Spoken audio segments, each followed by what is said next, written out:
No. So this is the first chapter in the mechanics of materials, wherein we takes under simple stresses and strains. So first we will going to take up the topic on engineering materials. So what is this engineering material? What are the parameters which I need to consider for the selection of the engineering materials? And what are all the properties of the engineering materials? So engineering materials, these are mainly classified into the metals and their alloys such as iron, steel, copper, brass, aluminium, etc. The non-metals such as glass, rubber, plastic, and so on. Metals may be further classified into ferrous and non-ferrous metals. Ferrous metals are those which have iron as their main constituent, such as it can be a cast iron, or it can be wrought iron, or it can be steel. And non-ferrous metals are those which have a metal other than iron as their main constituent, such as copper, brass, aluminium, tin, zinc, and so on. So then the next comes the selection of engineering materials. So what are the factors, or what are all the factors which I need to be considered while selecting the engineering material? So it depends upon, obviously, the one thing is on the cost. So the cost of the material will going to plays a major role. And of course, the material which I would want to select should be readily available. So it should be availability of material. So after the continuous usage of the material on a particular product which has been designed, so it should be able to withstand. So obviously that becomes the sustainability of the materials for the working conditions in service. Now, then comes the properties of the materials. What are the properties which the material should possess? There will be an important physical and dimensional properties of the materials, which are electrical conductivity, the thermal conductivity, density, specific gravity, melting point, color, size, and shape.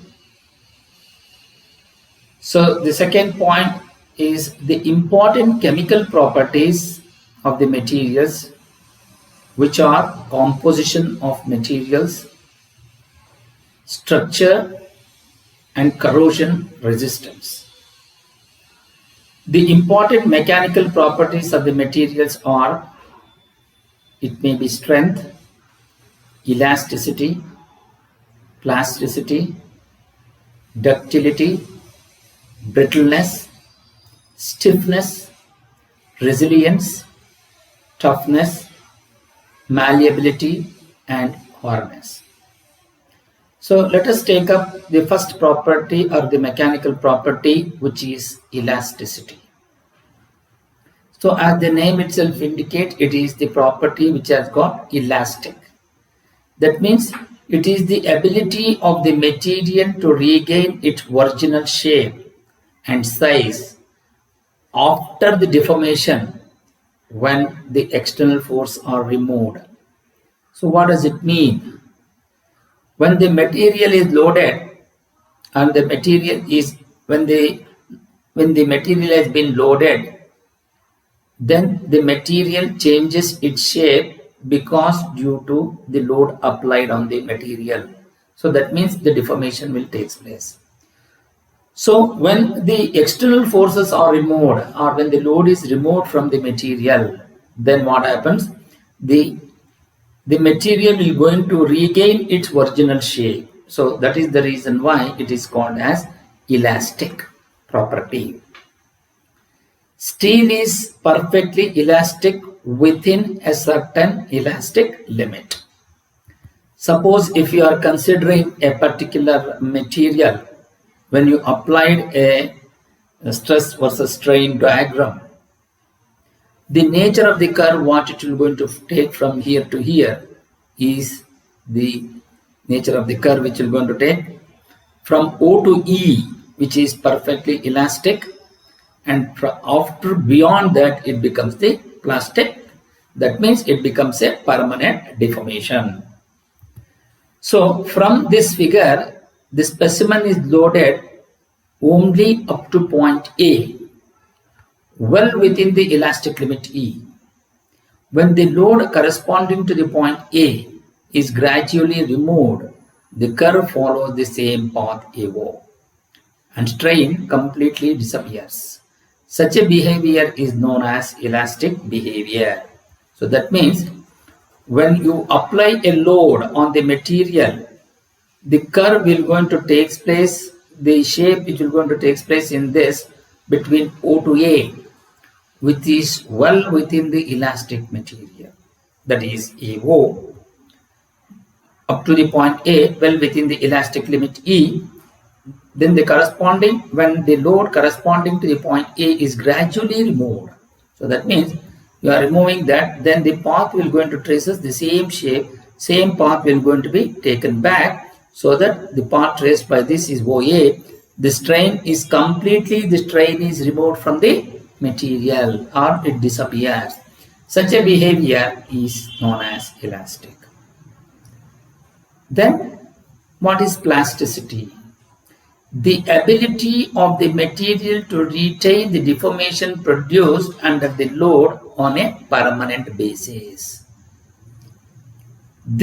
So that means, what does it mean? So when the material is loaded, it will changes its shape permanently. Such a property is called plasticity. It is defined as the ability of the material to retain the deformation produced under the load on a permanent basis.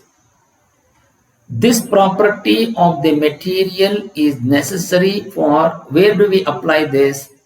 If you take up the forging and take stamping, images on coins and the ornamental work, which will going to changes the shape permanently. Forging, say for example, we want to make it bolt and nuts, we go for forging. Stampings, that means we have sheet metal stampings, and then the coins, what you have, the images, what you get on the coin, when the load is applied, it will going to changes its shape permanently, and also the ornamental works. Then the ductility. It is defined as the ability of the material to deform to a greater extent, to be drawn out to reduce the section of the thin wire before the sign of crack when it is subjected to tensile force. It is defined as the ability of the material to deform to a greater extent before the sign of crack when it is subjected to tensile force. So that means it will going to changes, it will to deform. So that means it will going to deform to a larger extent. So that means it will going to changes its shape to a larger extent before the sign of crack. That means the crack should not happen. So that means the cross-sectional area keeps on changing when it is subjected to a tensile force. It must be strong and plastic. It is usually measured in terms of percentage elongation or percentage reduction in cross-sectional area of the test specimen. So what does it mean?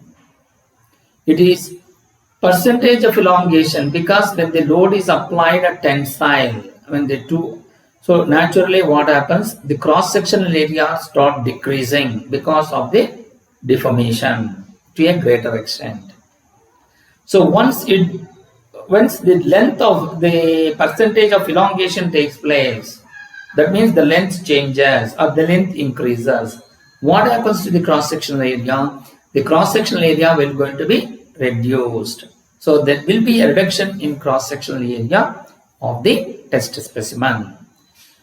So which type of material exhibit these type of properties? One is the mild steel, aluminium, copper, tin and lead are exhibiting these type of properties.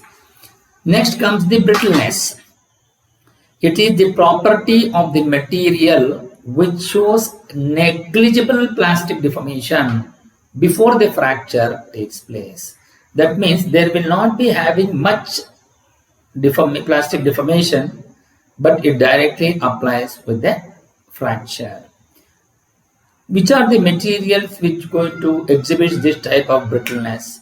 One is the cast iron, then high carbon steel, concrete, stone, glass, ceramics. That means when the sudden impact, when the load is applied, then the glass will going to crack. Similarly, when a huge load is applied on the stone will develop a crack or it will go to fracture. Similarly, high carbon steel and the cast iron, when the load is applied, there will not be having a large extent of deformation, but the crack will going to appear. Then the typical example for this is glass is an ideal brittle material in which stress strain curve in tension is essentially a straight line. Then comes the strength. Strength, it is defined as the ability of the material to resist the external forces causing various types of stresses without breaking or rupture. It is the ability of the material to resist the external forces. So what means?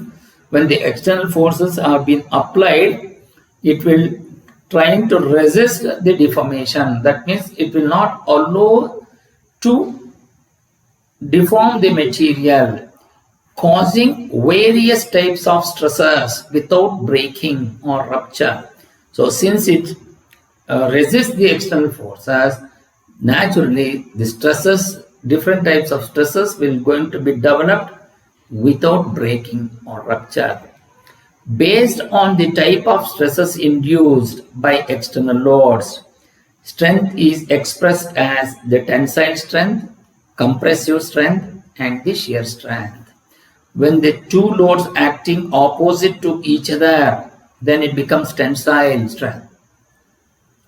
When the two loads acting towards each other, then it becomes the compressive strength. When the two loads are acting parallel to each other, then it will going to have a shear strength.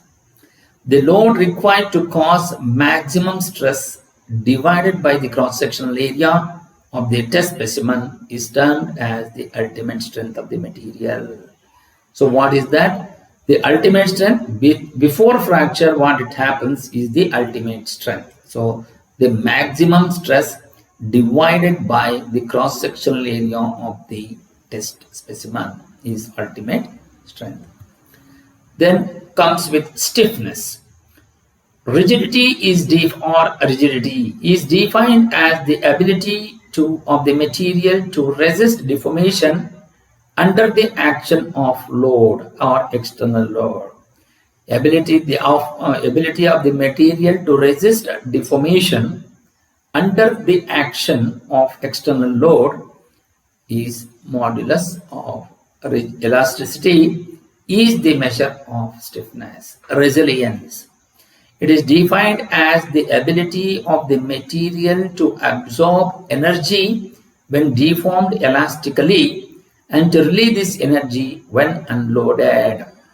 So that means when the external load is applied on the material, it will start absorbing those energy when deformed elastically. So Once the external load is applied, the material will going to be deformed elastically. So what happens? The material will going to absorb energy. So when the load is removed, because due to the elasticity, the load will go, when the load is removed, so it will try to regain its original shape and size. So naturally what happens? It releases the energy. Resilience is measured by a quantity called modulus of resilience, which is the strain energy per unit volume within the elastic limit. It is represented by the area under the strain curve from the origin to the elastic limit point. So that means you have the stress strain curve for the ductile material, wherein you have in the elastic limit this area which comes from O to E, and this whatever the area which is been covered by this elastic limit area, which is called the modulus of elasticity or modulus of resilience. Then it comes with the toughness. It is defined as the ability of the material to absorb energy before the fracture takes place.